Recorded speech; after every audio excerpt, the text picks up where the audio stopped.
রাখছি এবং সালাম রাখছি সে বাবাজানটুকু ফকিরনাথ প্রতি।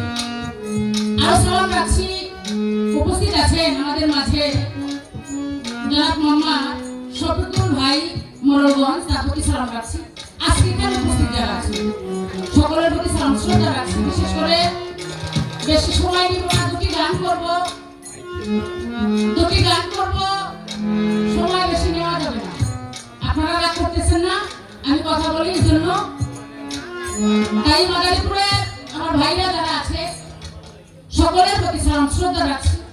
ফরিদপুর থেকে যারা আছে তাদের প্রতি সালাম রাখছি। বাগেরহাট থেকে যারা আছে তাদের প্রতি সালাম রাখছি। আজকে তার সমিতি যারা আছে শিল্পীবৃন্দ যারা আছে সকলের প্রতি সালাম রাখছি। মাইক্রোবাটার যিনি আছে তার প্রতি সালাম রাখছি।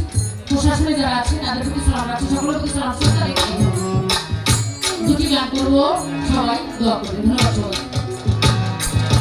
তবে আগে যারা গান করে গেল তাদের মতো অত বড় শিল্পী তো আমি হইতে পারি না।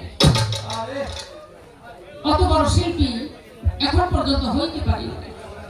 আর আমার আশাও নাই যে আমি বড় একজন শিল্পী হব, বাড়িওয়ালা হব, গাড়িওয়ালা হব, লাখপতি হব, কোটিপতি হব, সেই আশা আমার ভিতর নাই। শুধু একটা আশা আছে, আমার সে রজত চান, নুরি চান, সাবুদ্দিন চান, আমার ইসমাইল চান যদি দয়া করে আমি যাওয়ার পথে যাব একটা মানুষের মতো মানুষ হয়ে দরজা চলে যেতে। এছাড়া কোনো আশা আমার নাই। তাই তারা যারা গান করে গেছে তাদের মন থেকে গাইছে, আমার মন থেকে আমি দুইটা গান করার চেষ্টা করছি।